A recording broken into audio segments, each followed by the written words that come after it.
And we are back. I'm Chris Evan, the CEO of Survival Dispatch, joined tonight by my friend John Martin from Alachua County here in Florida. Below him, my good friend Randy Nance, Green Beret, combat wounded Green Beret from back home in Texas. And below me, my good friend Jeff MD, former CIA operative, author extraordinaire, affectionately known in our circle as the American 007, not to be confused with the British 007, or apparently there's a Canadian 007 as well. We've had a number of people write to us and tell us that we should not be addressing Jeff as 007 because he's originally from Winnipeg, Canada, and then somehow ended up in the British Secret Police Service, whatever they're called, MI6, I think they're called. Anyway, I appreciate you all joining us tonight. Randy and John and I and Keith Graves just published a video a couple hours ago on my new podcast. It's Heaven's Report. It's at 12 Eastern every Tuesday and 5:30 Eastern every Friday, and it's on building your get home bags. So after we're done with our live broadcast here, if y'all head over to C Heaven, so the letter C and then my name, Heaven, HEAVEN.substack.com, that's where that new podcast is going. If you're interested in building your get home bags to prepare for what looks like we're going to have escalating violence. Also, as far as content's concerned, go to survivaldispatchnews.com, takes you to our main Substack. Sign up for a free account. We pay attention. We know that you guys are not getting notifications when we publish new content on many different platforms. This is going out to 9 platforms. For example, if you sign up for a free account on our Substack, you'll get the Saturday Watch Guide. It'll land in your inbox, and it has all of the videos that we published for the entire week, where they were published, thumbnails, descriptions, links, the whole 9 yards. And that way you won't miss any content. And we appreciate your support in doing that. All right, so let's get into the main topic tonight, the escalating violent riots spreading across America. And as we discussed with Keith Graves earlier today, it seems like this movement, for lack of a better term, perhaps maybe coalition, is close to reaching critical mass. And it has the ability, Keith felt that it has the ability to match the 2020 riots. I actually think that this could far exceed the 2020 riots. So I want to get everybody's opinion from the 10,000 foot view before we get going. Jeff, I'll go to you first, then Randy, and then John. Yeah, it has the potential just because they're very well organized. I don't think they're going to get as broad a coalition as they did in 2020. You had liberal whites, you had Hispanics, you had blacks really engaged in the whole Black Lives Matter nonsense, and you had the media really pumping it. And this time around, okay, Black Americans don't really give a rat's ass because they're looking at us as not coming after me, and they're right because they're not. And a large chunk of the immigrant community is also saying, doesn't bother me. They're not coming after me. I'm legal. I'm either a legal resident or I'm an American citizen now. So I think the broadness of the coalition isn't as strong as they think. You're going to get the Antifa clowns out there, but they're going to come to a big conclusion that they're not in Kansas anymore. Trump's not going to play around this time. Last time we had COVID and all that other crap. This time, not so much. So, and the media, nobody trusts the media anymore. So when the media gets out there and tells you, "Oh, Trump's a dictator," is this? People are like, "Piss off! You're full of crap." So I think they're going to have a hard time getting traction outside of their core little anarchist group. So just to play devil's advocate before I hand it off to Randy here, I actually think the coalition is bigger this time around. You have pro-immigrant, anti-ICE people. You have pro-Hamas people. You have Antifa, who are even better organized now than they were previously. You have the Marxist slash socialist slash communists who are going to try and take advantage of this disruption. You have terrorists, which I'll speak to that ever so briefly. Keith Graves said to us this morning that his concern with what's going on between Iran and Israel is that Iran will activate Hezbollah Unit 910. So just to be clear, because I got a nasty gram at one point in time saying I was a dumbass because Hezbollah has more than one unit. Well, no shit. Hezbollah in the Middle East is funded by the Iranian Revolutionary Guard. The rest of the world, they refer to as Unit 910. They're self-funded, which is why they cooperate with the cartels on things like fentanyl, both manufacturing and distribution. And Keith said, I'm concerned that if Iran gets to the point where they feel like they have nothing to lose, they'll activate Unit 910. And lo and behold, we got a post from Tony Saruga this afternoon to that effect, which we'll share tonight. So again, just to play devil's advocate, I think that it could potentially blow things up even worse than 2020. Randy, I'll go to you then, John. Well, obviously, both of those are possibilities. I see Jeff's side of it because really last time it was about the Black community, right, and how they've been mistreated in this country for centuries. So there were a lot of people that had a lot of feelings and emotions about that on both sides of the fence, and everybody could go, yeah, that's kind of true. There's no denying it at this point. That happened. We're years later and we're down the road. It shouldn't be an issue now, but it became one, and they still haven't forgotten it. So I think that that was easier for them to gain traction. But I think they're this time they're still as well funded.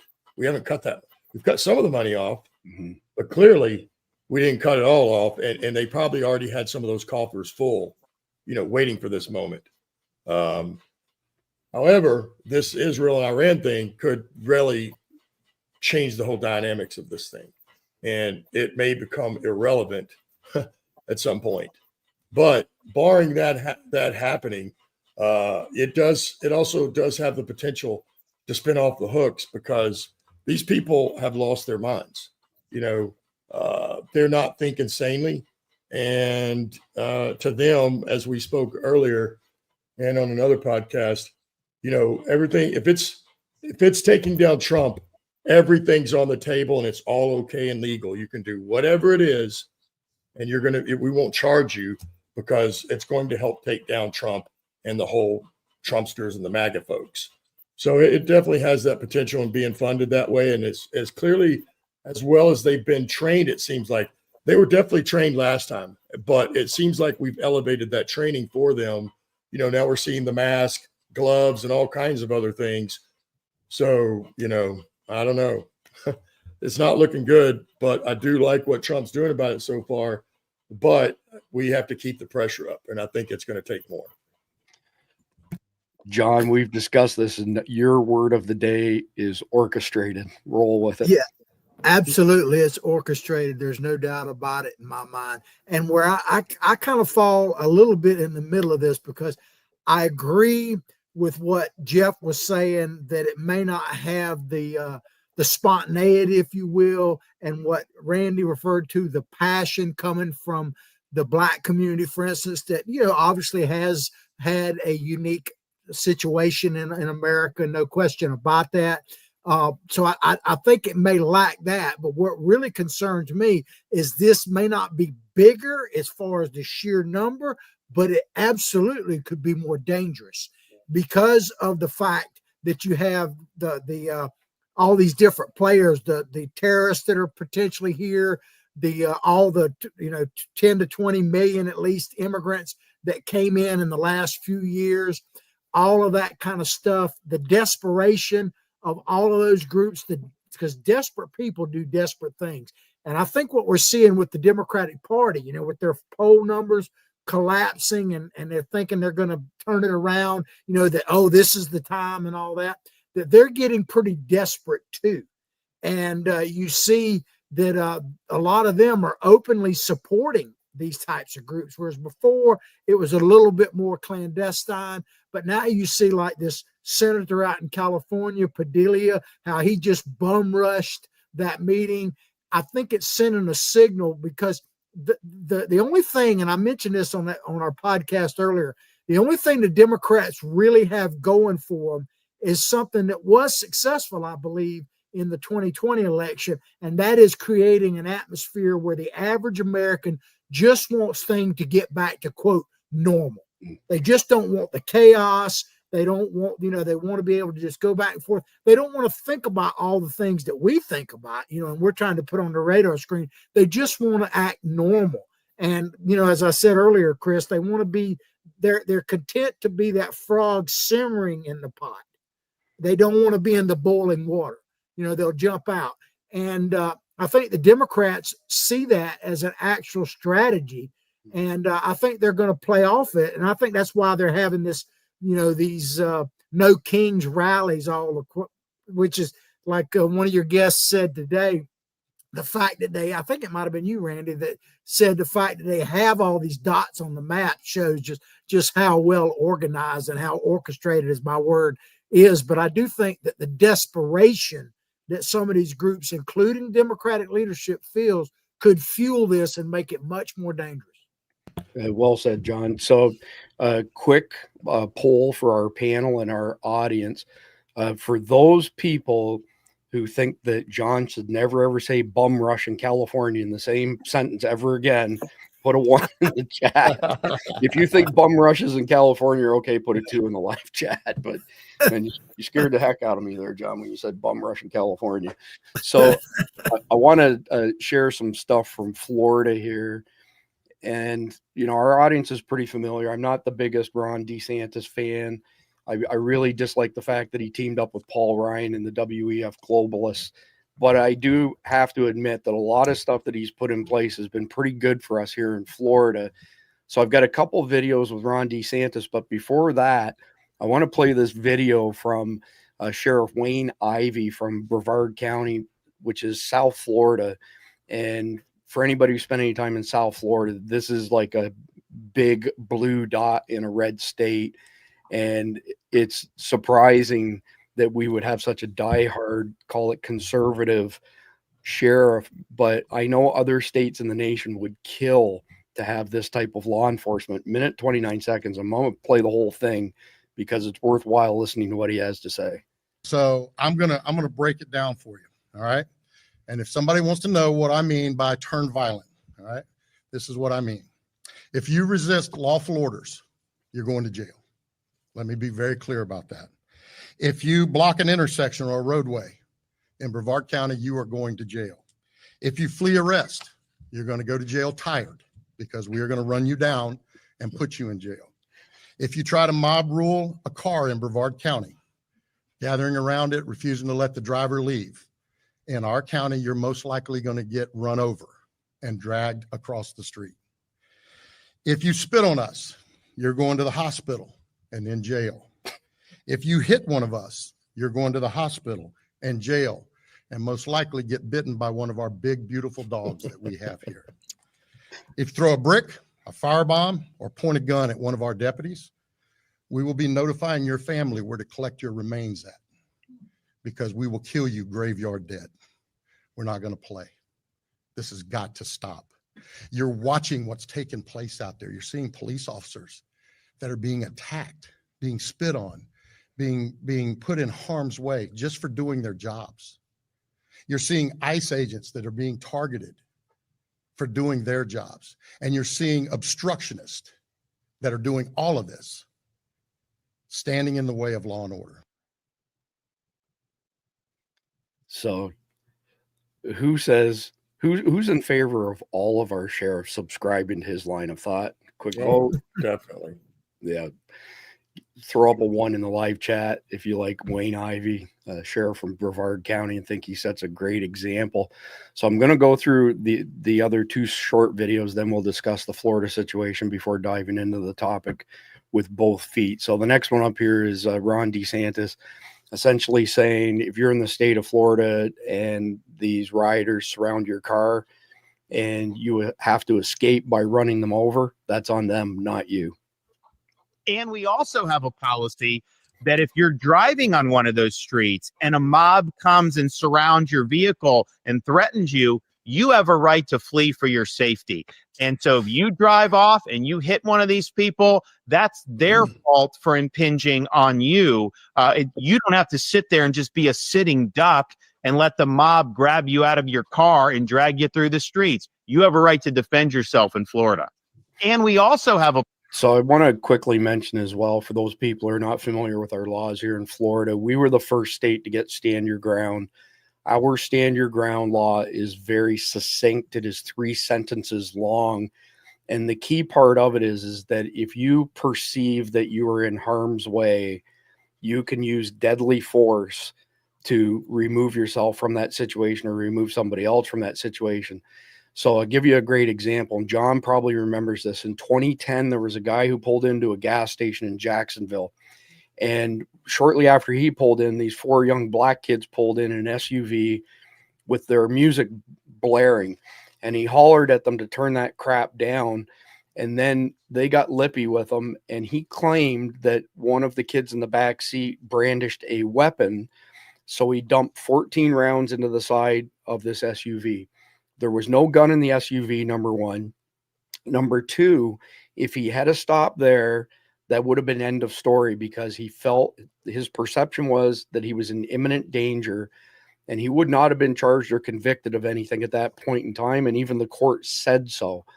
What he did, though, is when they left, they peeled off, he dumped another 14 rounds into the back of the SUV while they were leaving. Can't do that. Correct. That he no longer could claim that he was standing his ground and was in Yep. imminent danger. So in Florida, any firearms offenses carry a minimum of 20 years consecutively, not concurrently. That guy got 80 years in jail for that. Or in prison, I should say. So what Ron DeSantis is saying here doesn't surprise me, but they have added additional language to the statutes here in Florida saying if you are surrounded by these rioters and you feel you're in danger, you can go ahead and run them over. Not that we're not encouraging people to run people over or hurt other people, but if you're in harm's way, you have a right in the state of Florida to protect yourself. So let me play one more from Ron DeSantis, then we're going to discuss this in Florida here. So this video is 1 minute, 8 seconds long. Governor, how are you preparing for these supposedly 75 protests across your state? Our folks are ready at the state level. I mean, I think, as you know, the local police will be the first to respond if anything goes wrong. County sheriffs will be there as well. We have our state law enforcement on standby.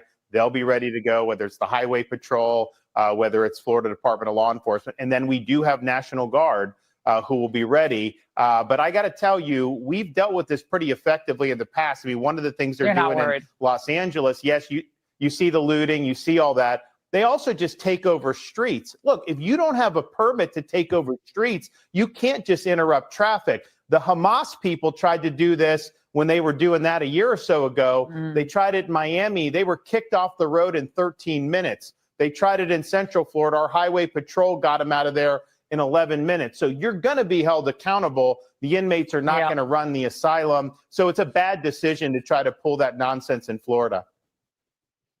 So, John, I'll go to you first just because you're from Florida. But Jeff also lived just down the road from me here. And I don't know if you know that. He was close by in Central Florida here. So, John first, then Randy, then Jeff. Well, the simplest way I can put it, Chris, is that I'm American by birth, Floridian by the grace of God, baby. Because this, I mean, and I know that Randy out in Texas, probably everybody feels that way about it, you know. But we've got some. Wouldn't say everybody. Well, everybody that's like us, let's put it that way. That's right. We got some great sheriffs. You showed one there. We got Grady Judd. Hey, he had a press conference with DeSantis, very similar. Talked about, you know, if you're going to loot, your next thing you're going to steal is from your bunk buddy and your food from him in the county jail. And we got and elected sheriffs is very important. And you're even seeing that out in LA because they don't answer to these liberal mayors and stuff, you know, and that kind of thing. So I think that's something that needs to be said, that's important to have elected sheriffs. But the thing in Florida is it's a team effort because you not only have these great sheriffs, but people now know that they are protected and that the people in blue have their backs and we have their backs. And, you know, it's not uncommon to see sheriffs and other law officers hear people thanking them. You don't see that everywhere, but you do see it a lot here. So I feel similar to you, Chris, about DeSantis, but I cannot criticize him at all for his stance on law and order and everything else. And so I tell people, hey, you know, we were talking about that with the grab bag or the preparation bag and all that, know where you are, because in Florida, I think you're in much better shape than you are in some other places. And I thank God for the sheriffs. I thank God for being here in Florida. And I welcome people to come to Florida, spend a lot of money. We need it. But if you're going to stay in Florida, don't bring whatever you're leaving with you. That's all I say. That's my grandfather used to say that Florida starts at Jacksonville and ends at St. Augustine, and everything south there is an extension of Michigan, Ohio, Pennsylvania, New York, New Jersey. So, Randy, before I go to you, just one quick thing. Grady Judd, one of my all-time favorite sheriffs, and one of his greatest quotes, and I'm paraphrasing it, is he had a liberal news reporter from Orlando get on his case a couple years ago. And he says, well, was it really necessary that the homeowner had to shoot the intruder 6 times? And Grady Judd said, absolutely. I actually wish he had a shot of more. It'd be less paperwork for us. So that was pretty funny. And the other thing, to your point, with regards to people knowing where they are, that cuts both ways. So last year, there were some undercover interviews done with these illegal invaders who'd set up camp in New York City and were pulling off large break and enters, loading up box trucks and bringing them to Florida to sell what they'd stolen and then go back to New York City. And when they were asked why they didn't just come to Florida and do their break and enters here and sell stuff, they said, oh no, Florida will put us in jail. New York won't. That's a pretty sad statement on the state of New York. Randy, we'll go to you next. Thankfully you're in a great state of Texas, unlike some poor people are in California and other places. Yeah, that's correct. And when me and you met, I'd already probably just moved back. In fact, I had.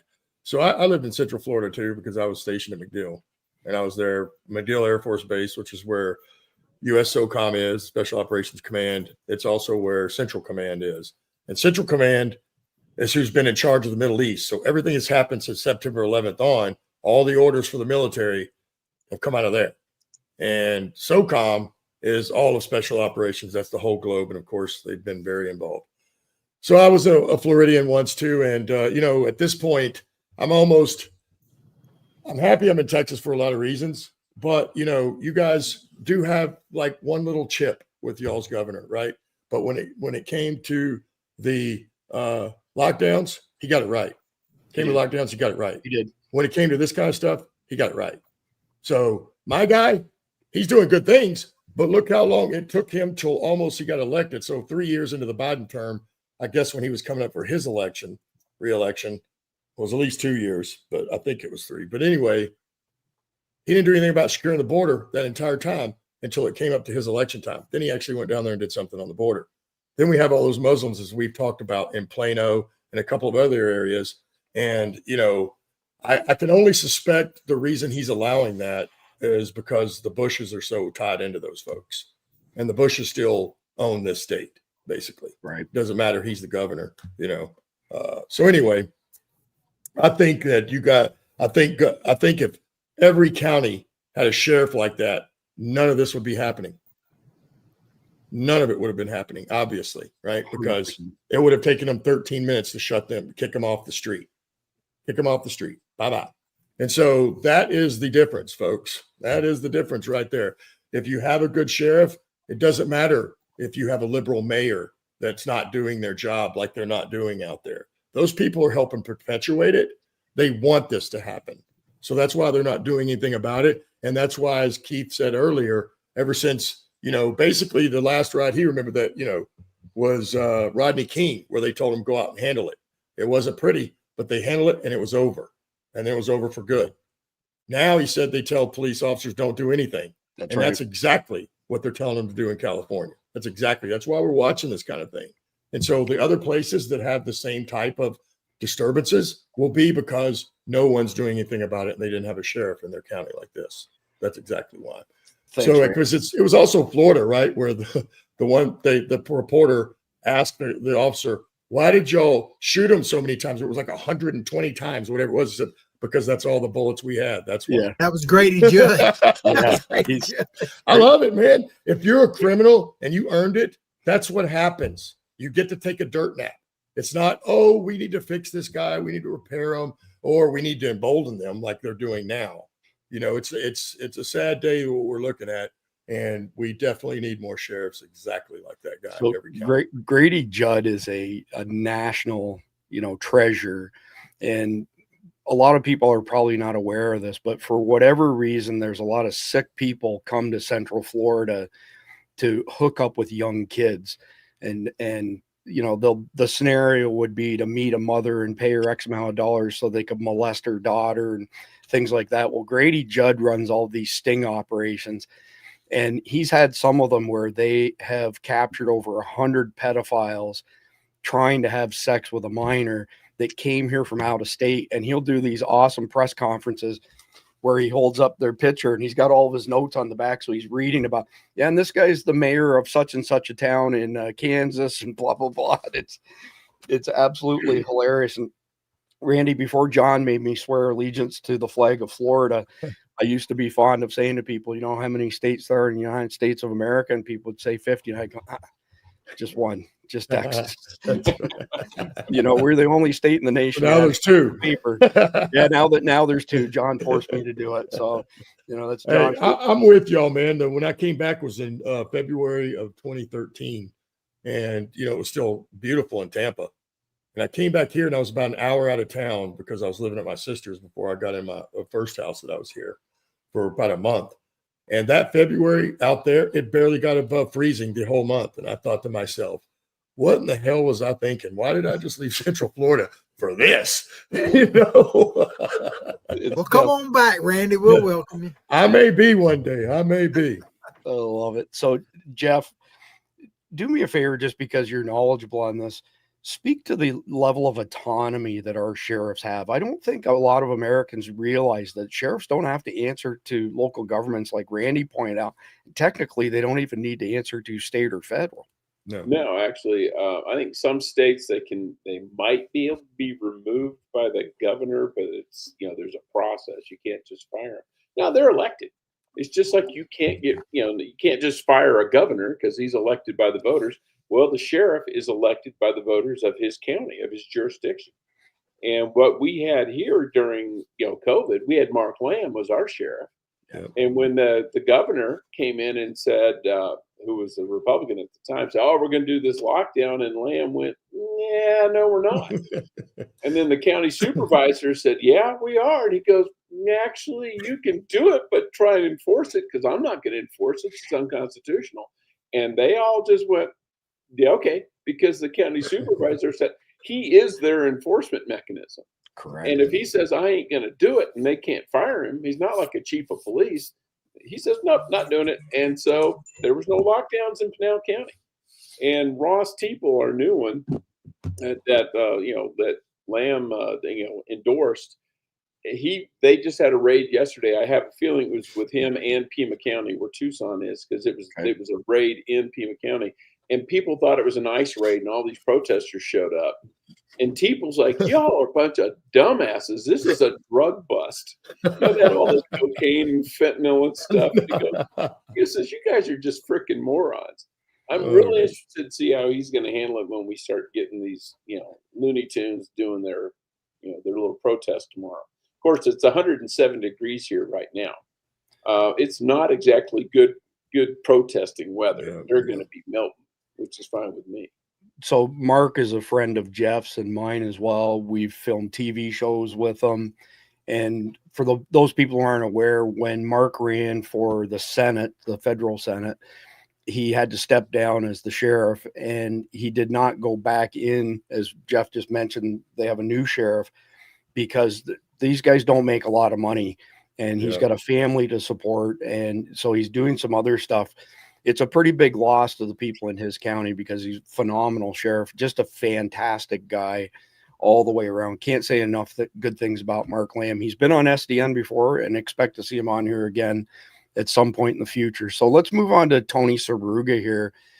And I sent this to Keith right away as soon as I saw it, because Keith was the one who specifically Yeah. mentioned this. Yeah. So John and Randy and I met with Keith earlier today. We recorded an episode of Heaven's Report that you can see over on cheaven.substack.com.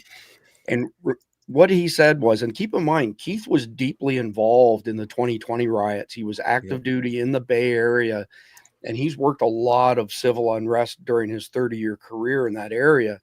He said his biggest concern was this right here, that Iran gets backed into a corner, and the guy who has nothing to lose as a scary guy. And all of a sudden they activate their sleeper cells. So there are no hard numbers publicly available on this, but we have enough people who have participated in the JTTF at one point in their career or another, including Don Mann. Pardon me, he was very good friends with Jeff. Don told us on air, so I'm not violating any privacy, that in the 1990s, there were somewhere around 1,000 known Hezbollah terrorists in America.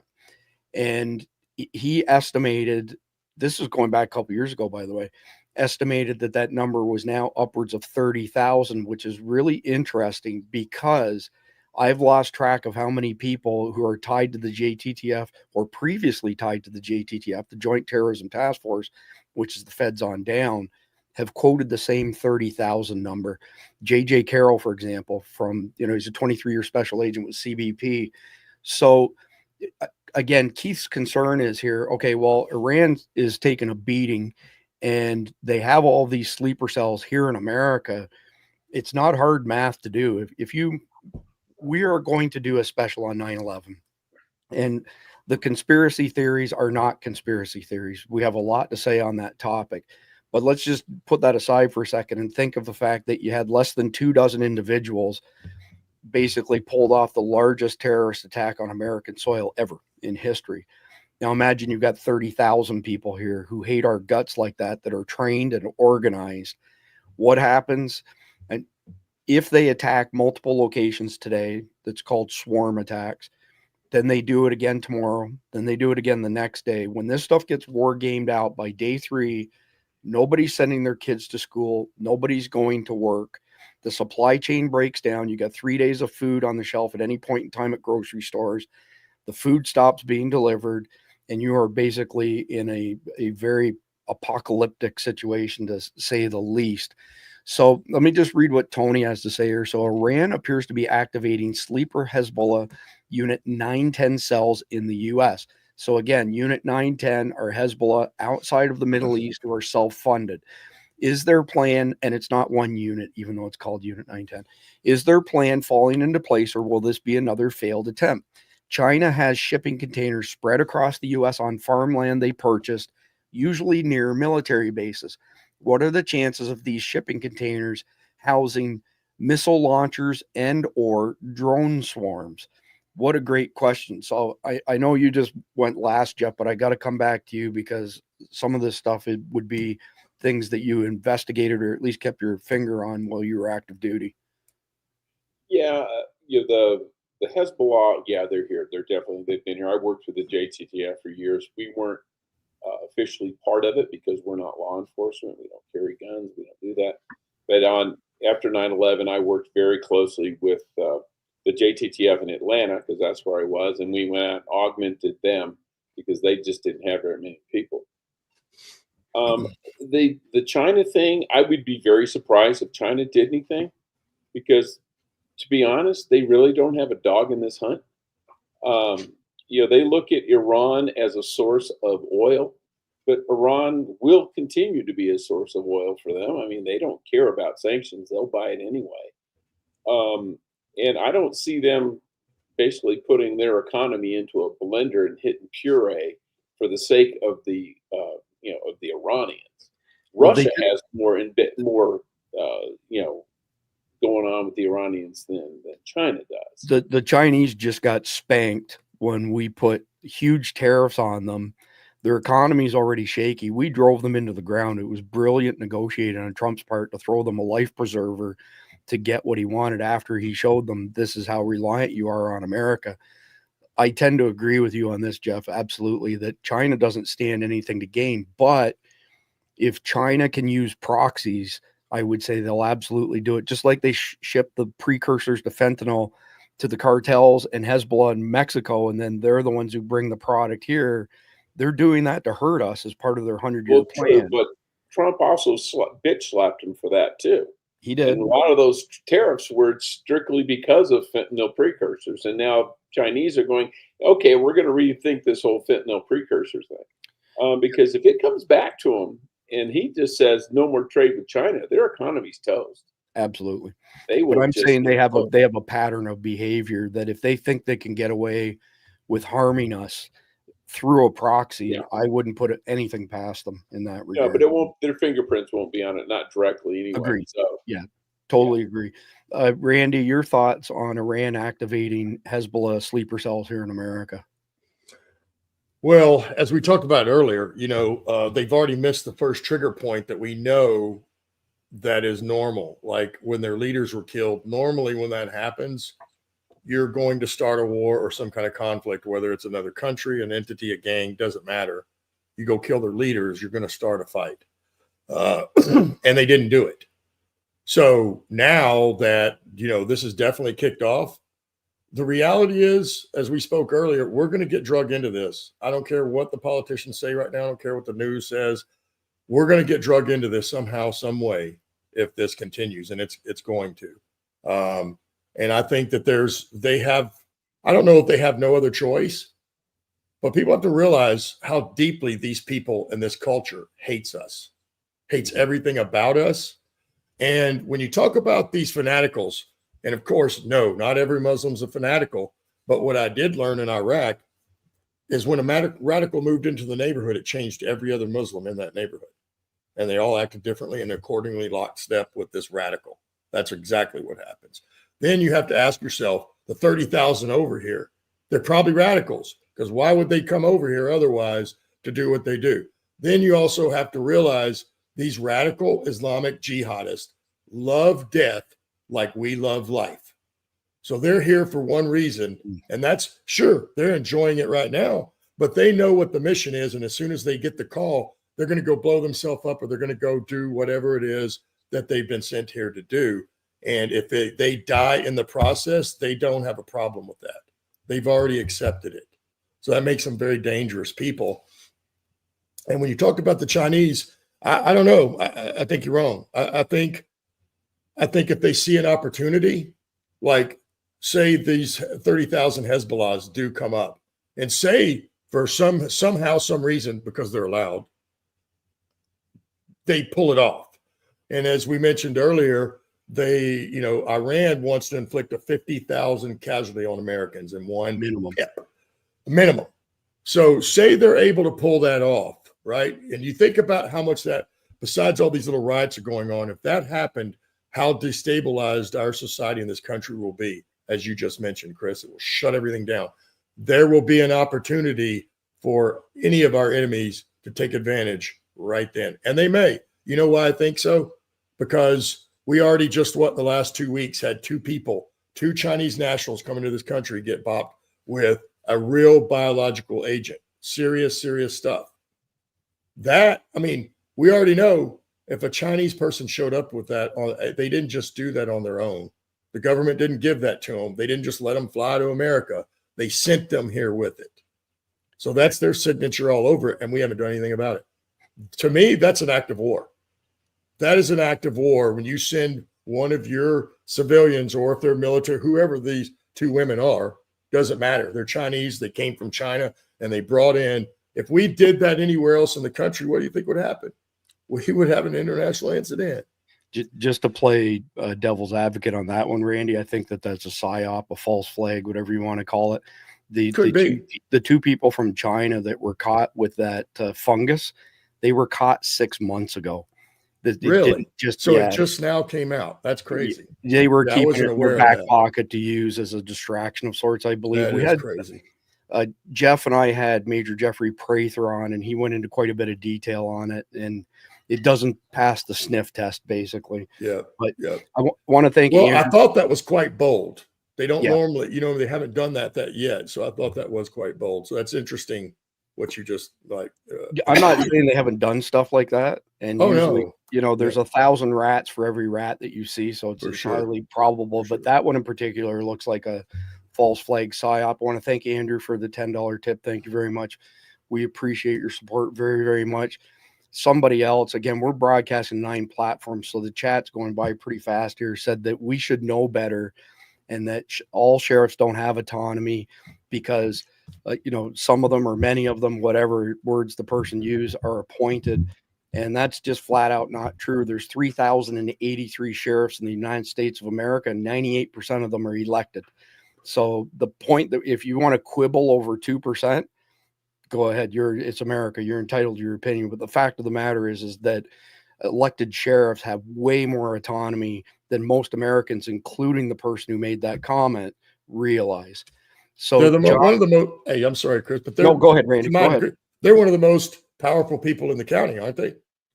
Bar everybody. They have tremendous autonomy. John, do you want to speak to that? Yeah, they absolutely do. We had a sheriff here that chose to resign a couple years ago under some types of investigation, and he wasn't removed. He resigned, and the governor DeSantis appointed a gentleman here, and I worked with him. I was city manager at the time. And they have a lot of authority, and their biggest hurdle in Florida, and I'm sure it's the same everywhere, is like getting their budget through a county commission. And that's where you really have an issue because you have sheriffs tend to be more conservative. And like our county commission here is dominated by the city of Gainesville. And so, you've got that issue. But as far as what we're just talking about, I find it hard to believe. Now, I'm willing to believe about anything when it comes to evil out there because evil knows no bounds. Sure. But I'm kind of in the middle again. What Jeff was talking about China having a lot of skin in the game economically here, I think is a valid point. Mm-hmm. I worry more about. I'm not saying they wouldn't finance thing and keep us. I think they want to balance us, keep us weak enough that they can dominate the world, but strong enough that they can still get profit from us. That's the balance. I don't think they really want to take over America. I think they want to take over other parts of the world that we're keeping them from, but they want to balance out the trade so that we keep buying our cheap Christmas toys or whatever, that kind of thing. But as far as whether or not Iran will activate whatever they have here, I think some of that actually depends on what happens in Iran itself. And by that, I'm not necessarily talking about the strikes that Israel's doing, but we all know that there has been an underneath simmering of the Iranian people that would like to throw these bums out. They just don't seem to, and they had that green revolution, and basically Obama wouldn't support it. They actually had them on the rocks a few years ago. So I don't know if they're strong enough now to do it, but I think a lot will happen based on what actually happens internally in Iran, and it's way too early to know exactly what that'll be. Yeah, that's entirely possible. So, Jeff, I don't want to close this out just yet while we're on this topic, because you've studied terrorists around the world, you worked against them. What are your thoughts on Iran? How much damage do you think they've sustained in the past 24 hours? And how much damage will they have to sustain before they lash out, in your professional opinion? Well, what's interesting and what Israel did that was really interesting is they took out like 20 of the top leaders. Yeah. They blew them up in their beds. Yeah. And one, that you've decapitated them, so it's going to take them a little while to get organized because they're used to going up the chain of command, and the top of the chain of command doesn't exist anymore. And maybe him and the one below him and the one below him are all dead. That's one thing. So it's going to screw up their decision-making process because the person who would give the okay, not there anymore. The other one is for those who remain, it's got to give them pause. If I'm the Ayatollah, I'm going, holy crap, they just took out the head of the IRGC and the Quds Force, and they knew where they lived, they knew where they were, and they took them out. They set them up and took them out. And the only reason I'm here is because they decided not to take me out, and that may change next time. So, I think there's a little soul searching going on among the Iranian hierarchy. Yeah, do they want to hit back? Sure, they do, absolutely, and they are. They're launching rockets and missiles and drones, but they've got to consider, okay, am I going to survive this if I keep going? Yeah. Yeah, everybody wants to be, they always want the other guy to be the martyr. Yeah. That's right. Jeff, regale us with the story of Donald Trump going to Afghanistan and meeting with the Taliban leadership. Share that with our audience for those people who aren't aware of this. Yeah, they were trying to negotiate the withdrawal, and he basically told him, he said, no more Americans get killed. And he said, and he had a satellite photo of the Taliban leader's house. He goes, I know where you live. This is your house. We already have it targeted. One more, you harm the hair on the head of a single American soldier, we obliterate it and everything around it. And no American soldier was hurt in Afghanistan after that. Until Joe Biden. Until Biden. Yeah. Until Joe Biden came.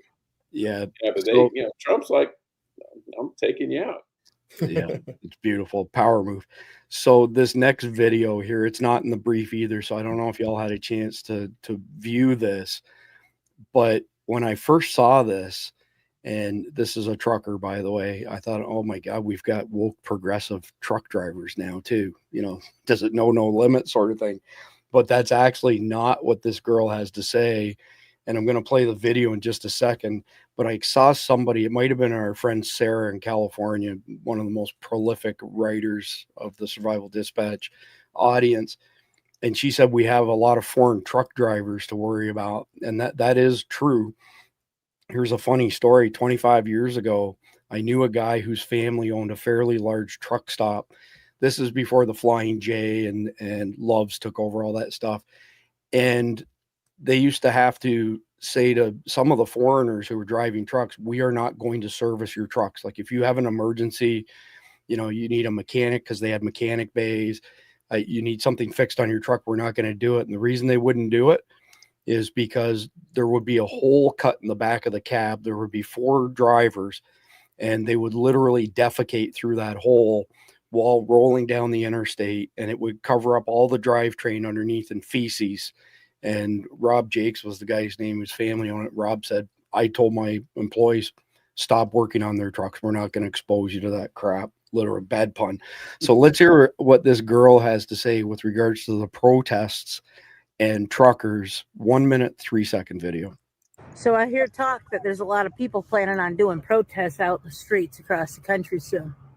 I just want to tell you a little fun fact about truck drivers. You see this thing behind me? 80,000 pounds. It takes nearly 2 football fields to come to a complete stop when we're driving at interstate speed. For us truck drivers out here, we're just trying to make a living. We're just trying to pay our bills, support our families, and go home. I can tell you this. If you guys start standing out in the middle of the interstate, us truck drivers, we're not going to stop. You see, a truck driver by the name of Reginald Denny stopped once for a protest. Rather, it was more of a riot. And he got pulled out of his truck, and he got beaten to death. A man that had a family to go home to who was just trying to do his job.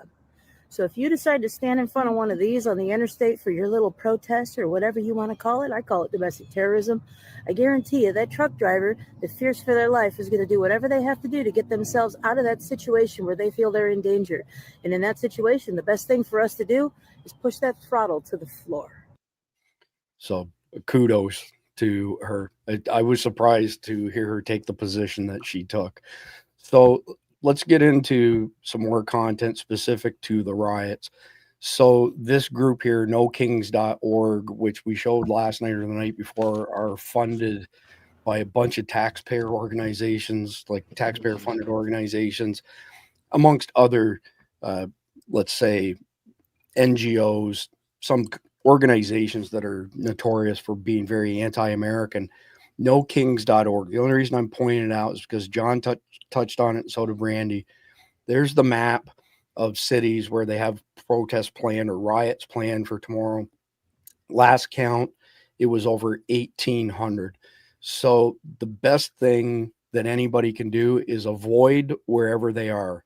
So if you go to this website, nokings.org, and you see the box in the left corner there, punch in your zip code, find out where they are, stay away from that area. If you live in that area and you can go stay with somebody else for the weekend, I recommend that you do that. If you are absolutely stuck, though, where this stuff is, go on over to cheaven.substack.com. So the letter C, which is my first name, C, Chris, Heaven, HEAVEN.substack.com. Watch the video that we did with Keith Graves from Christian Warrior Training today with regards to building your Get Home bag. So we won't dwell on that because we've already spoke to that. So the next article up here from The Guardian, which is a fairly iffy publication. Well, this has been updated. So I just refreshed everything before we went live. So now it's 2,000 cities. It was 1,800 just a few hours ago. So there's the potential for things to escalate tremendously tomorrow. Hopefully that doesn't happen, but I'm not going to hold my breath at all. I don't think we ever had 2,000 protests / riots during the 2020 stuff. Do any of you recall the numbers? I don't recall it being that high simultaneously. No, it wasn't. And they're super well organized, which is a completely different deal. So well, they learned valuable lessons last time. It's the same thing you do every time. You know what I mean? You go out on a mission, you do a little AAR afterwards. What went right? What went wrong? Fix it. Move out. So I want to solicit some comment. Sorry, Jeff, go ahead before I do. No, I this was one. going to say, a lot of these are in little towns, and they may draw 10 people or 15 people. They're not all going to be 1,000 people. They're going to have one down the road here in Oro Valley. Oro Valley is a conservative bedroom community. They'll be lucky if they get 50, and if they do get 50, most of those will come in from Tucson. Yeah, entirely possible. I appreciate you adding that. By the way, R. Heath, $20 tip. Appreciate that very much. We really appreciate the support. So I want to solicit some comments from y'all on this one. So Margaret here asks the question, why are the media ignoring growing resistance to Trump? So this seems to me like it's a whole play on the mainstream media, legacy media, whatever you want to call them, tried to convince us several months ago or a couple months ago that people who voted for Trump were very unhappy with him, and they say they wish they had voted for Kamala, and it was complete baloney. That's just not true.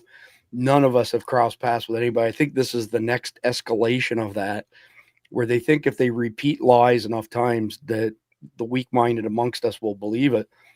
There's no growing resistance to Trump. It's the same resistance that's always been there. The difference is I think there's more money behind them at this point in time because the powers that be, whatever you want to call them, the globalists, the NWO, know that if Trump executes in his second term, their globalist wet dreams are over and done with.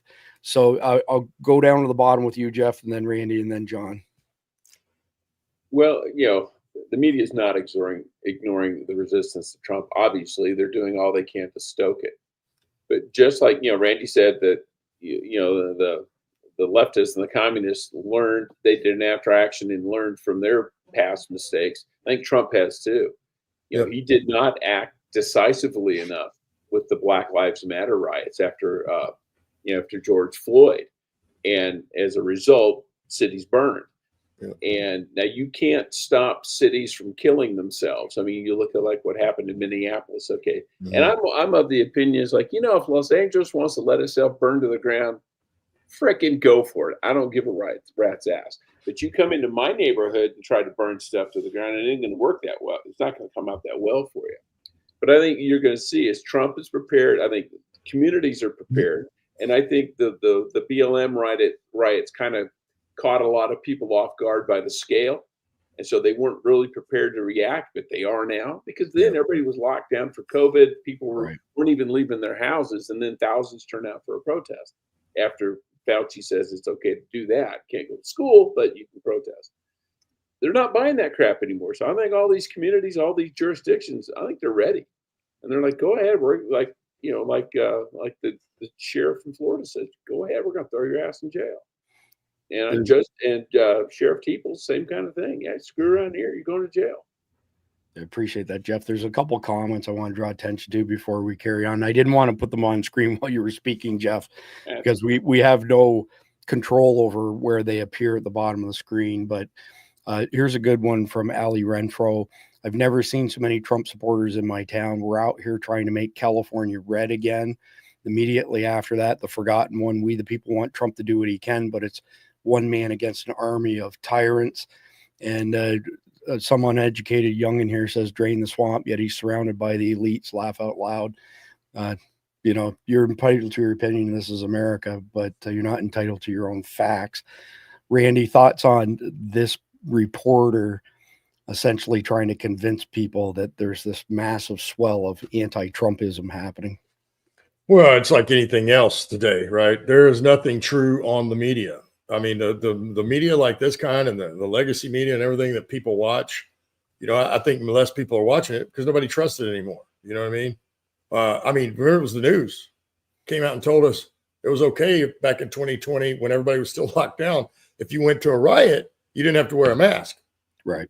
But well, that's because everywhere else you had to wear a mask. Well, that's because the virus doesn't attack protesters. That's right. You didn't get the memo? That's right. Didn't get the memo. So, but you look at the long list of lies since forever, but certainly since 2014 when he started running, it started, and it hasn't stopped since. We've pretty much been in a complete cycle the entire time, because even during the Biden years, it really wasn't about Trump, but he was in the news quite often.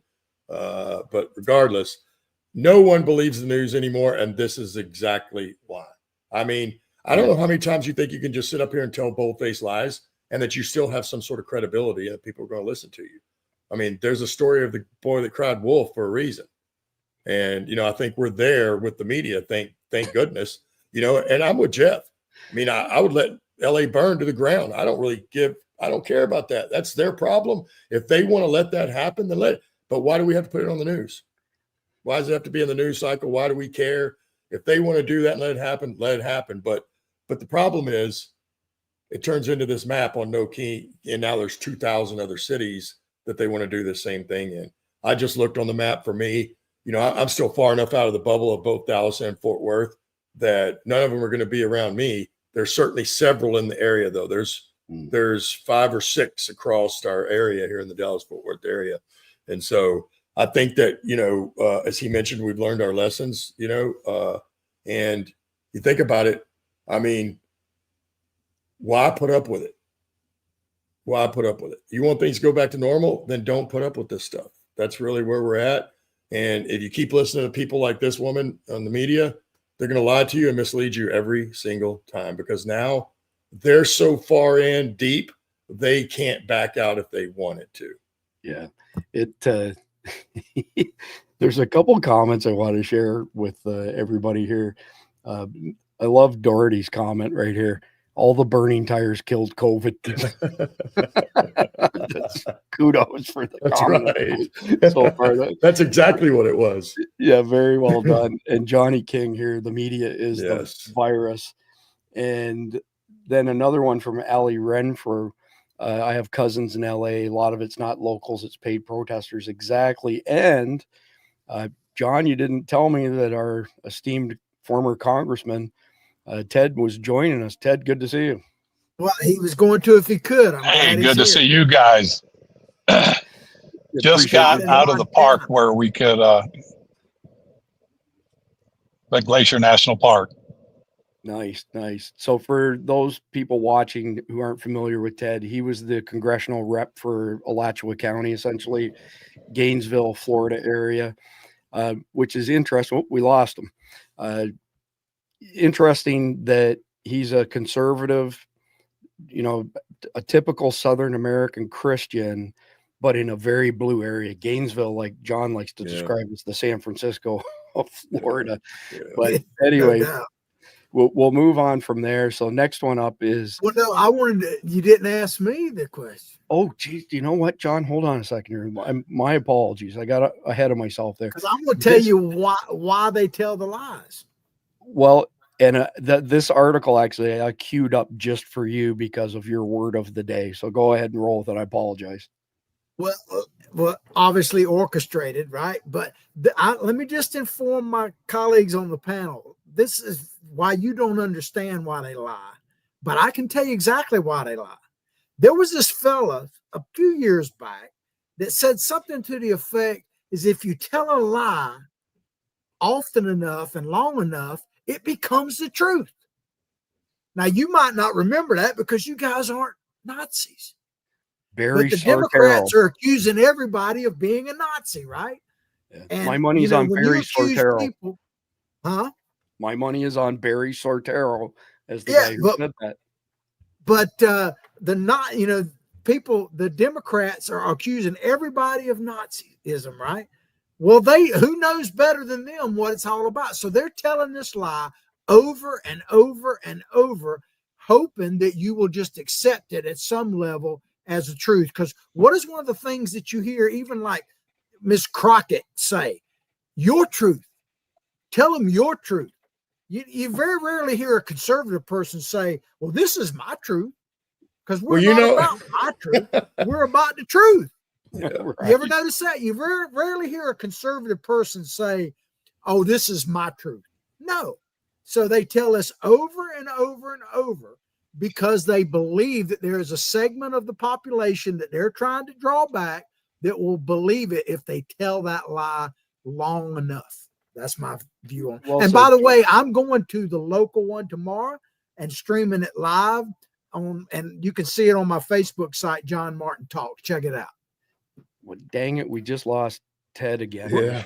Fixing to ask him a question. Hopefully he gets a more stable connection. So Well, John, you know what it is. I'm going to go with a movie quote from the movie Shooter, when he finally meets him on the glacier. Basically, is what it looks like. And remember what the politician, the senator, says: "The truth is what I say it is." there you go. You can't handle the truth. That's right. That's the other one. It's my truth, right? That's right. It's my truth. You can't handle it, but it's mine. There's an adage that says something along the lines of, you're entitled to your own opinions, but you're not entitled to your own facts. And, Correct. That's a good statement. Hopefully Ted can join us here quickly. I want to make a quick reminder for our audience. If you go to survivaldispatchnews.com, sign up for a free account so that you get our Saturday watch guide. We know that you're not getting notified on most of the platforms that we broadcast to. For example, we're broadcasting to 9 platforms right now.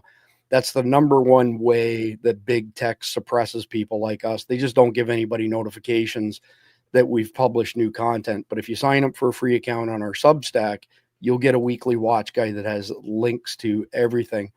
Also want to mention, this is the right time to mention CCW Safe, by the way. And they're still with us. We had the Carnival opener tonight, but CCW Safe is still a very valuable partner of ours, and we love what they do. Don't go to these riots, obviously, looking for trouble. But if you happen to get stuck in one and you're in a stand your ground state, maybe even if you're not, you should, look up your local laws, speak to an attorney. CCW Safe does not sell you self-defense insurance like the other guys do.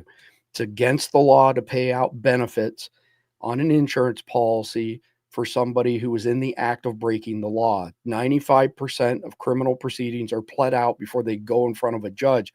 Many times innocent people take a plea deal because their attorney says, don't roll the dice. You might get locked up for 30 years. Take the plea deal and put an end to this. The second that you do that, when your self-defense insurance has a recoupment clause because it's an insurance benefit, you're done. So you owe about $400,000 on average to defend you in a court of law in a citizen-involved shooting. But now you've also lost your representation for the civil lawsuit, which for sure will follow. And you also don't have any coverage to pay out awards. CCW Safe sells you membership benefits. They don't sell you an insurance policy. So even if you take a plea deal, you don't owe a penny for your defense. You've still got your civil defense, and the package that my wife and I subscribe to, it's $47 a month for their very top of the line product. That's what we subscribe to. But my wife gets free coverage. Your spouse would get free coverage, $23.50 a month. If you get a judgment against you, they'll pay the first $1 million for you.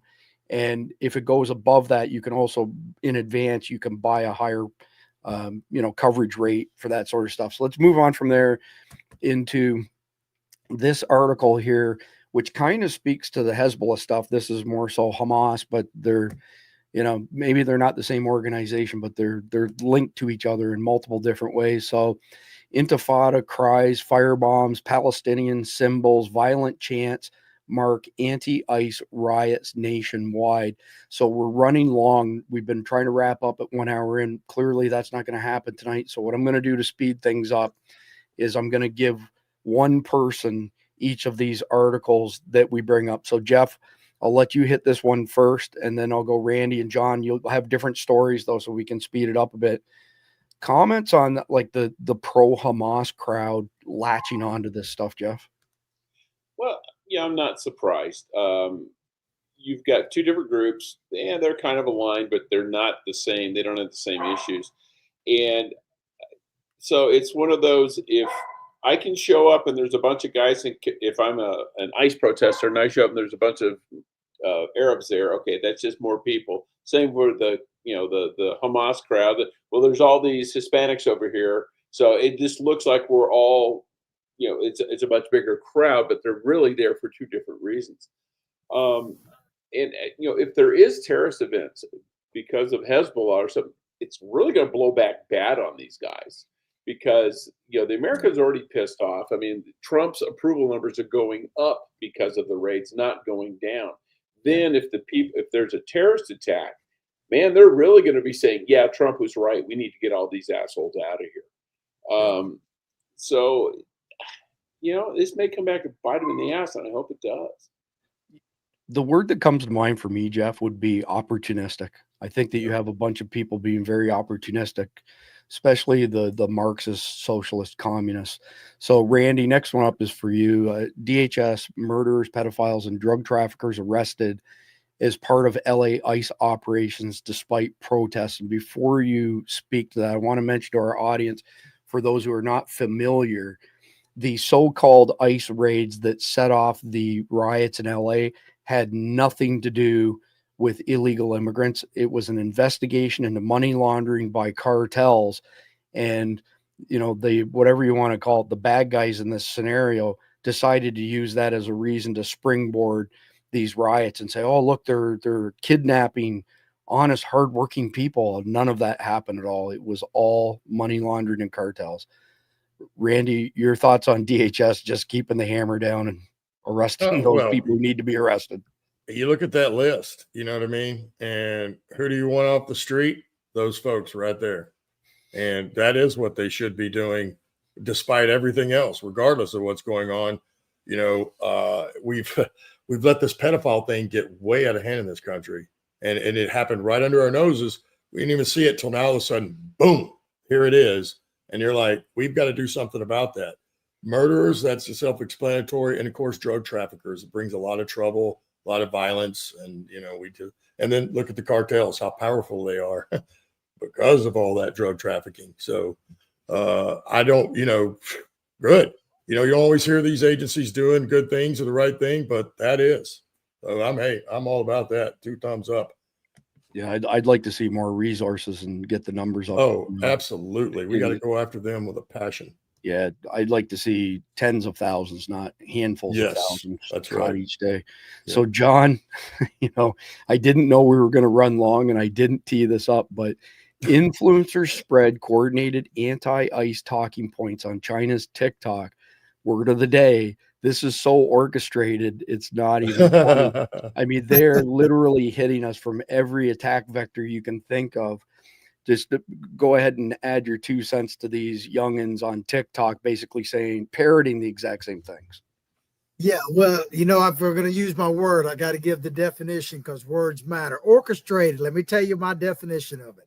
Arrange or direct elements of a situation to produce a desired effect, especially surreptitiously, and surreptitiously means basically in secret. So that's exactly what is happening with this. They're orchestrating all of this.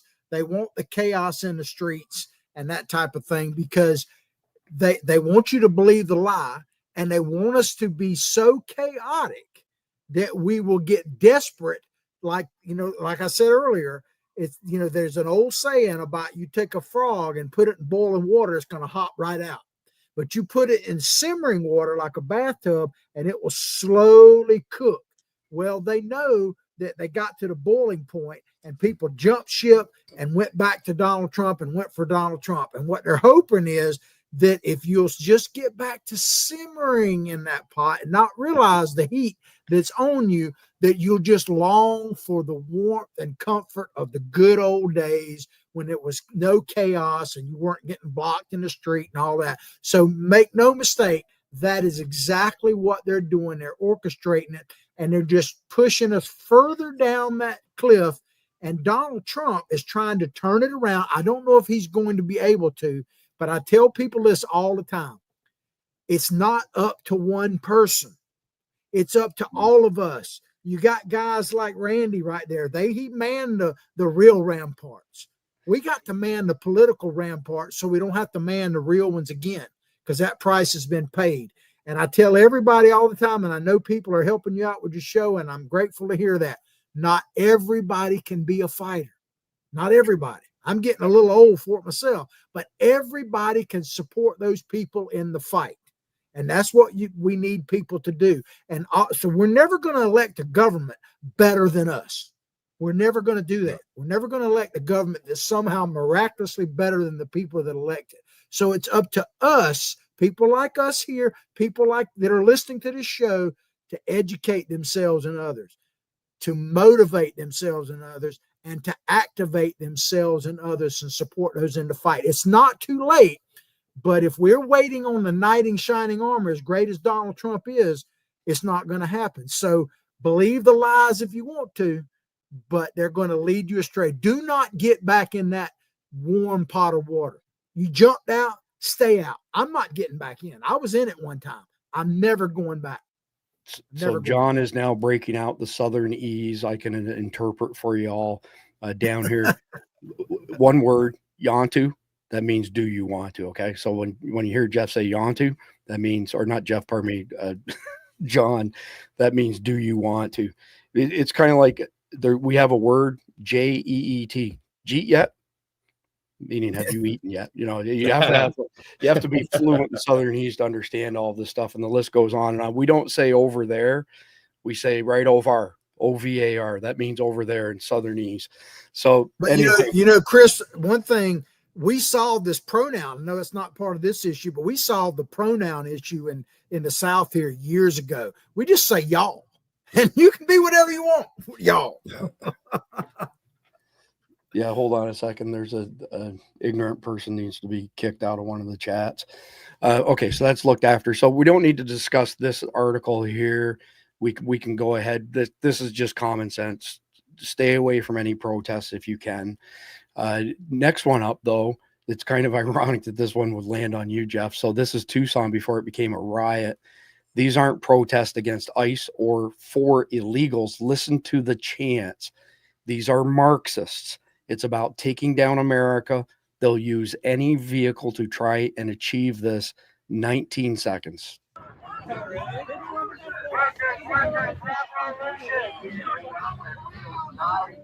strong when we unite. Migrant rights are workers' rights. Migrant rights are workers' rights. Free Palestine. Free Palestine. Free Palestine. So they kind of covered everything, didn't they? Yeah. Workers, illegals, free Palestine. Yes. I'm waiting for him to say, we're against, late fines at the library too. I mean, it's like, Jesus Christ. Yeah, but if you look at them, I don't know. Tucson is a liberal nut town, typical university town. But yeah, that's not that many people, really. And once it gets hot, there'll be even fewer. Yeah, it's not. I put it in the brief for the simple reason that it shows that the enemy of, my enemy is a friend of mine, that you have all these very opportunistic people trying to jump on the same thing, essentially jump on the bandwagon, for lack of a better term. Look, this one's even embarrassed that the camera's out. She put that sign in front of her face, or if that was a girl, I don't know. Yeah, we love LA. There you go. Move there. Next one up for you, Randy. You got the luck of the draw. You Oh, picked nice. Barry Sortero here. So, where were the riots and city burnings when Barack Obama deported over 3 million illegals? Nowhere, because the Marxist revolution was already in the White House. There was no need to organize it in the streets. These riots only occur when Democrats are out of power because they wrote the script for them, or on them, pardon me. Minute and 53 seconds. There's absolutely no way that I can get through a minute and 53 of this clown speaking, but I'll Please. play enough that you'll have plenty to comment on, Randy. Even as we are a nation of immigrants, we're also a nation of laws. Undocumented workers broke our immigration laws, and I believe that they must be held accountable. We all agree on the need to better secure the border and to punish employers who choose to hire illegal immigrants. We are a generous and welcoming people here in the United States, but those who enter the country illegally and those who employ them disrespect the rule of law, and they are showing disregard for those who are following the law. We simply cannot allow people to pour into the United States undetected, undocumented, unchecked, and circumventing the line of people who are waiting patiently, diligently, and lawfully. This is not going Yeah, I can't listen anymore. But Randy, I'll point out across the bottom, it's hard to see, but Obama deported over 3 million illegals, yet there were 0 violent riots. So go ahead. Well, this one. I mean, for the Democrats, this is the anointed one, right? Right. He's the anointed one. This guy was the king. They want to talk about no kings now. This guy was it. And that's probably this first little clip. I don't know what year that was. He still looks pretty young. He's got some gray hair in that one. That may have been later in his term, huh? Maybe the second one even. However, my point was he said undocumented worker. Now, this guy was an attorney, right? I don't know how smart he really is or not, or if he really earned that degree or not. But the reality is he knows better. And lawyers, attorneys, one thing they do know, and certainly when you talk about verbiage and language, as John mentioned earlier, it is important. Why do you think all these Democrats have been changing this language? Instead of illegal aliens, all of a sudden they start calling them undocumented workers. And that came from this guy right here. There is no such term. There is no such term. That's a made up thing. It doesn't exist. It's just another lie. It's another way to soften it so it doesn't sound so bad, or it doesn't sound truthful, really. And so you look at him, man, I was sitting there watching him speak. I could have puked, but geez, I lost my train of thought looking at this guy. But the truth is, everybody wants to know how we got to where we got. It's this guy. It's his network that's working right now. All this, he started when he was in office. It got up to the strength that we saw it in 2020, which was pretty dang scary. It showed when 28 states erupted, that many people, and then, they all had the same verbiage. I knew it was staged, but you got to realize that told me how much he's built out that network in the 8 years he had and the 4 years of Trump. So 12 years. And now we've gone another 5 years since then. And now we're looking at the evolution of his network. And that is why we're here. This is what's going on. And this guy's the cause of it. So what's interesting there, Randy, as I mentioned, we have Patrick Byrne coming back on again next Friday. So former CEO of Overstock.com. He was a Senate Intel Committee asset for many years, and was deeply involved in all kinds of dark money projects around the world. And wait until y'all hear what's in his latest book. I just read it, and that he's going to share with us next Friday. It's explosive stuff, and he was right there at ground zero. So it's going to back up everything you said, Randy, and then some. So, well, the fact is the guy's a traitor. There's no doubt about that. He is a traitor. And, the left can still sing his praises all they want, but this guy's a liar. He's a criminal. He's a cheater, and he's a traitor. And him and Hillary committed the kind of treason that you get hung for, because there is no other. Death sentence is all there is when you're in that type of case. And that's exactly what they deserve. I do not disagree, which, by the way, last year I was kicked off of X 3 times for saying that, because I'm sorry. I was, no, I don't care. I was fomenting violence according to not really. We're calling in the rule of law. We're not, this is violence. What we're looking at on the screen here, I wasn't talking about that. you can only say that stuff if you're talking about assassinating Donald Trump. You're not allowed to That's say right. that about That's anybody exactly else. right. So there's no real need to speak to this one. We've kind of beat this one to death. But the only reason there are riots in 2025 is because the people organizing and funding them didn't go to prison for the riots they funded and organized in That's 2020. exactly right. So the next one kind of speaks to the same thing. So want your blood to boil? The American people are paying for the communists to riot and destroy America. These are the NGOs and organizations responsible for the No Kings protest. There's nothing grassroots or organic about this. Abolish NGOs and tax exemption for terrorist organizations. We've beat that to death and we've shown it on a couple episodes. So I'm going to move to the next one here. Fair warning for our viewers. This video has it's not long, it's 45 seconds, but has a fair bit of profanity in it. And I kind of did one of these when deciding whether or not to put it in. And I decided to put it in based on the fact that I felt that if we hide this type of video, that there's going to be people who are just flat out not aware of where some of these people stand, where their allegiances are, et cetera, et cetera. So I'm going to play the whole thing 45 seconds, and then I'm going to come to you, John. You go to cover, nigga. I'm fake, nigga. I know you do, dog. I'll spit on your plate. I'll put my dick on your plate, nigga. Fuck your family. Fuck your kids, nigga. That's how it is. I can't sleep comfortably because of you. He be fucking getting a whole fucking plate. He be fucking expecting us to give us a whole fucking shit. That nigga right there. Do you go to cover? Yeah, you do, nigga. Stop playing. Yeah, you do. Nigga, act like I don't know your fucking face. Stop fucking playing. Fucking talking about, can I get a fucking discount? Can I get a fucking this? Can I get a fucking that? That nigga right there. Point that shit at him right there. Point that shit at there right there. He doesn't look like he go to cover though. Get back to no shit. Hell no. Hell no.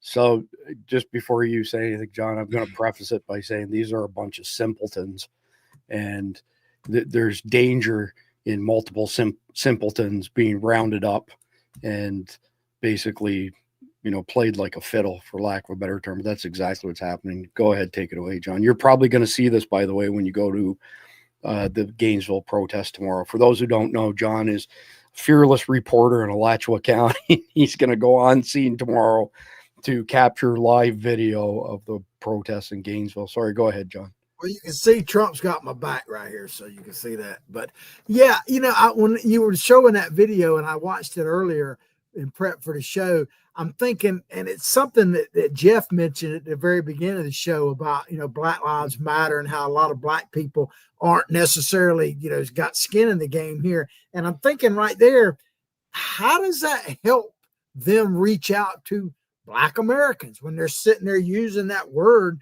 just to the Black man that's a police officer right there? And I don't know if you saw that video the other day in New York where they were having one of these protests, and a Black woman who identified herself as a Black woman, she didn't really have to, and she was trying to get to work, and they stopped her from crossing the street. Yeah. And the guy it was a white dude with a man bun, one of them y'alls, I guess. But and she said, I got to get to work. I got to get my kids. And he looked at her and literally laughed in her face, work like that, So I think I'm glad you played this. I hope more people will watch this kind of stuff because this is what we're dealing with. And we had a situation in Florida. I don't know if you remember this, Chris. It's been 2 or 3 years ago, and it involved a Black woman. She pulled up to, I want to say it was Taco Bell, no pun really intended, and tried to order some food. And the person working there said, well, if you can't order in Spanish, we're not going to give you the food. I don't know if you remember that. And it made a lot of rounds. So I don't know who they're trying to impress because a lot, obviously, like I said about Black people, but if you look at the polling that has been out there, people who, and the CNN person just came on the other day and was, like totally shocked. People who are here legally, migrants, legal citizens, migrants, they have shifted all the way from like 30 points down to the Democrats to 12 points up for the Republicans. And I said this years ago on my show, if they kept this kind of stuff up, that the migrant community, the true immigrant community, is going to be the first community impacted by all this illegal migration because People want to crowd their schools and hospitals and neighborhoods because everybody wants to feel normal. That's kind of a normal way to feel. And they want to be around people who speak Spanish and all of that kind of stuff. I really believe that this stuff is going to backfire. And I say play it all the time. Fair enough. Appreciate that, John. I see some people are asking for the link to that video, so I'm going to send it out. I think when we use the chat in our software, it only pushes it out to maybe 6 of the 9, and I just sent it over to Rumble as well, but it may not hit every single platform. Anyway, moving on from there, I've got 2 stories left, so one for Jeff and one for Randy to comment on. So I'm not going to play this video because we're running quite a bit long on time tonight. So how dare you, Gavin Newsom, Karen Bass, gaslight us saying everything was fine until Trump intervened, which is complete baloney. You were the ones who caused these riots to explode. What an outrageous dereliction of duty. Jeff, go ahead and speak to that. It's obvious nonsense. It's a lie. The riots were getting out of control. That's why Trump called in the National Guard. And then they tried to say, oh, there was nothing going on. Well, those Waymos got burned down. The cops got attacked. Stores were looted. All that happened before the National Guard got on scene. And what people don't seem to realize, the National Guard wasn't out there in the streets breaking up the riots. What they were doing is they were protecting the federal property, which freed up the local police to go out and break up the riot and protest. So, yeah, this is just a lie. It's just, again, don't tell the truth. Just tell what you want to be the truth. Yeah, exactly. Well said, Jeff. Next one up is for you, Randy. We're in the home stretch here. So Neville Singham is a proud socialist who made almost $1 billion in America, then fled to China. Now he's married to the Code Pink activist leader, Jody Evans, and they fund LA riot groups while living in communist Shanghai. Unfortunately for Neville, he's getting called in to testify under oath about his funding of violent riots in America. Can't hide anymore. So below that is a post from one of our reps here in Florida, Anna Paulina Luna, who's, subpoenaed him. And that's all just a bunch of BS theater as far as I'm concerned. I think the Republicans and Democrats are 2 different sides of the same coin. I've said it for years. The vast majority of people in Congress are just bad actors. So this may seem on the surface like progress, but I don't think it'll amount to anything. Randy, your thoughts on this guy funding these riots? Well, he's living in China, so how are they going to make him come here? How are they going to force him to come here? They're not going to be able to do that.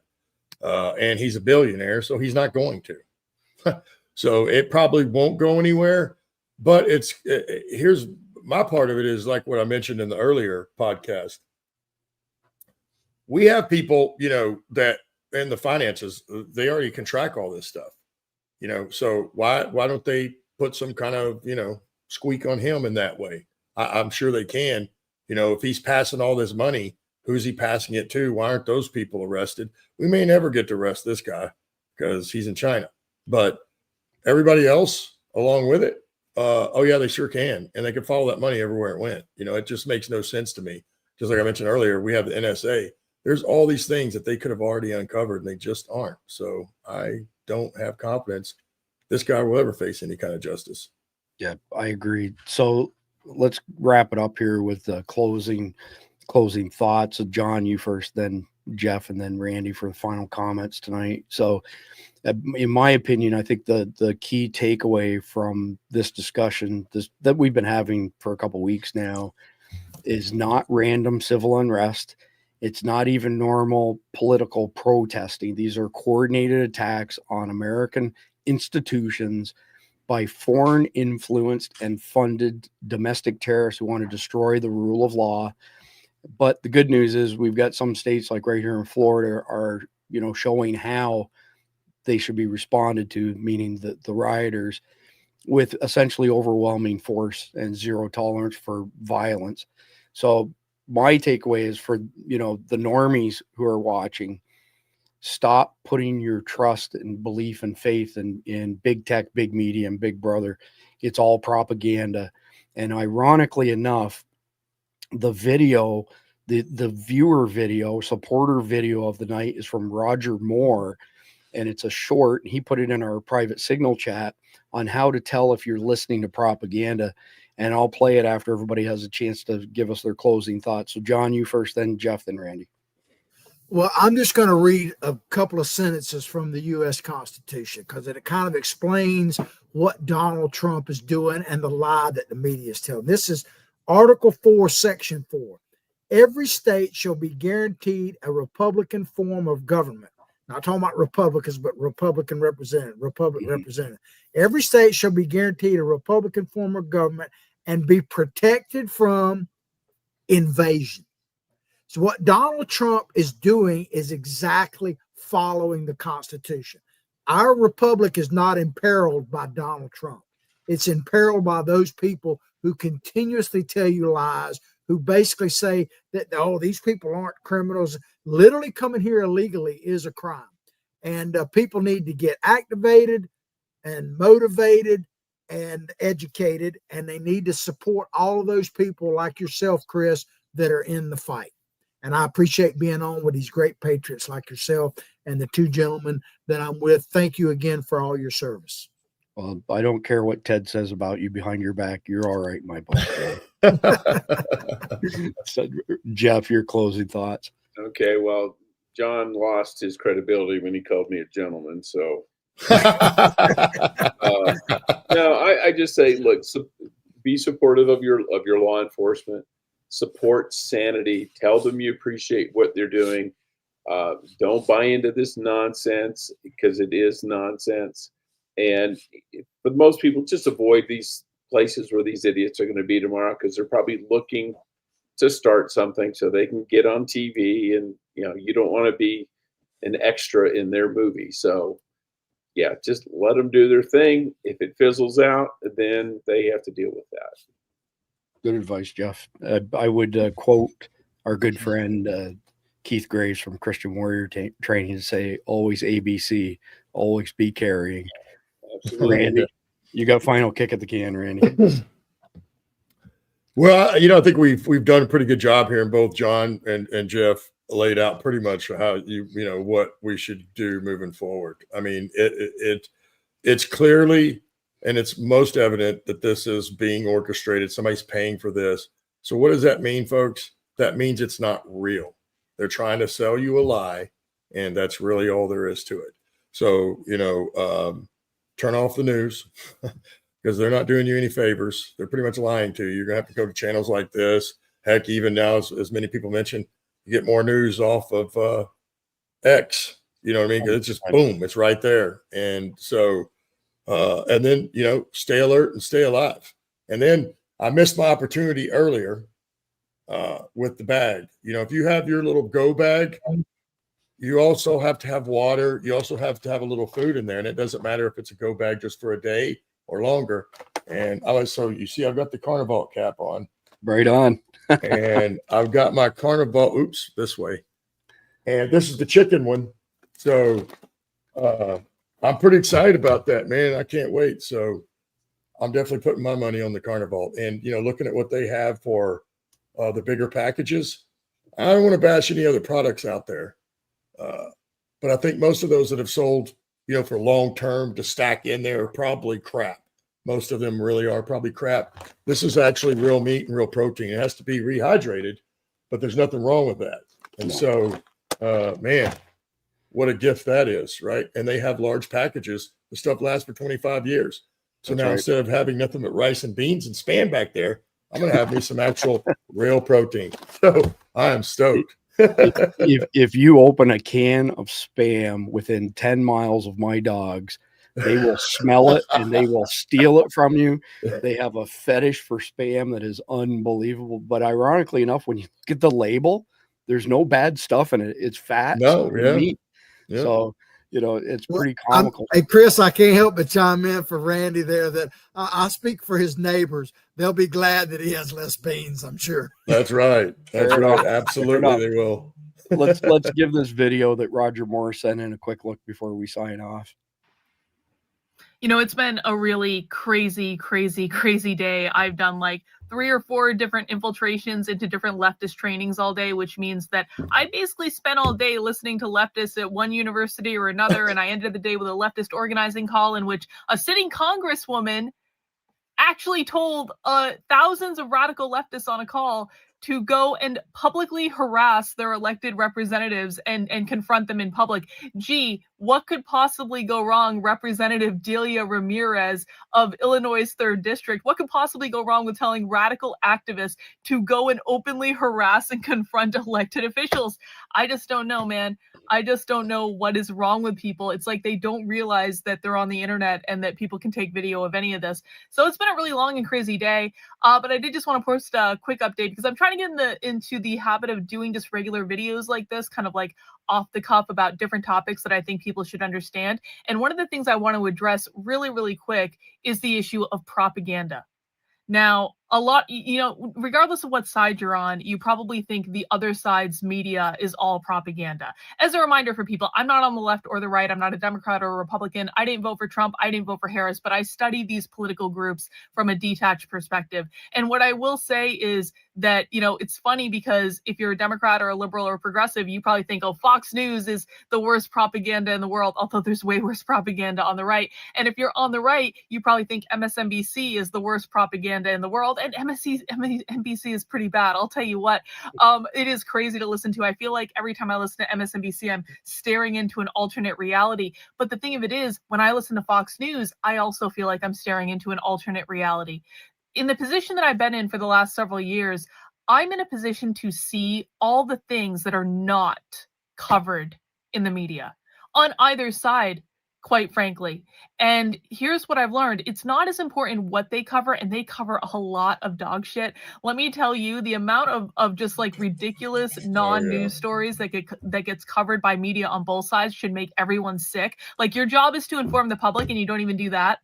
But like, the key to understanding the media is understanding what they do not cover, understanding what they do not say, understanding what talking points they are literally told to avoid by the influencers on their side, usually the people who have all the money, whenever the case may be. And so when you are watching media, either conservative media or more liberal media, you are watching propaganda, and you should really know that, and you should really be aware of that. Listen, I watch this stuff for fun, but I know when I'm watching MSNBC or I'm watching Fox News, I'm watching propaganda for that side.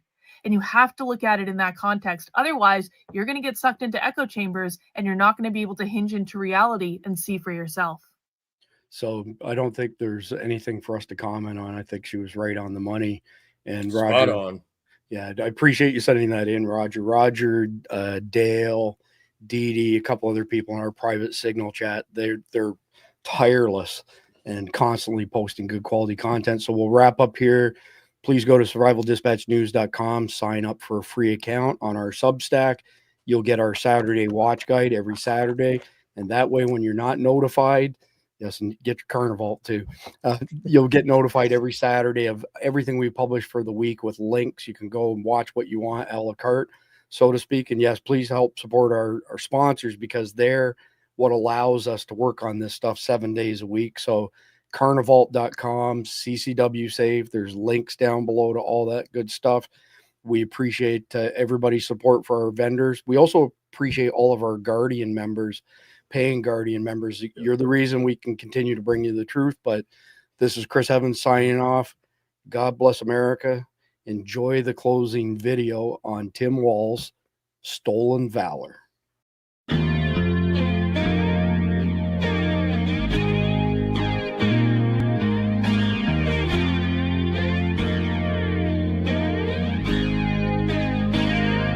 And your military background? I spent 24 years in the National Guard, some of that full-time. I was an artilleryman. I deployed in support of Operation Enduring Freedom.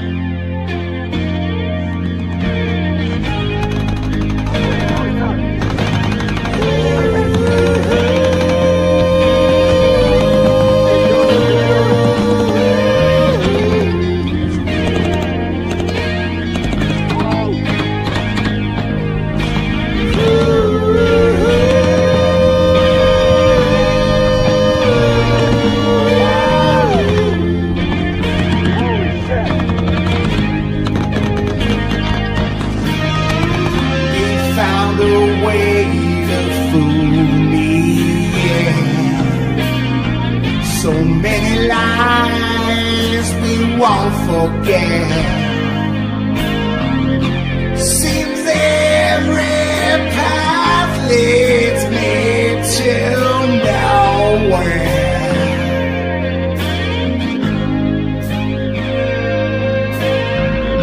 Safe at home, never a threat.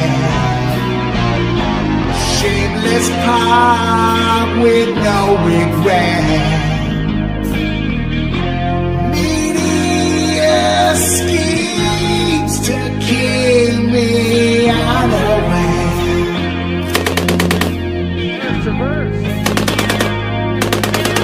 Yeah, Tim Walter stole the valor.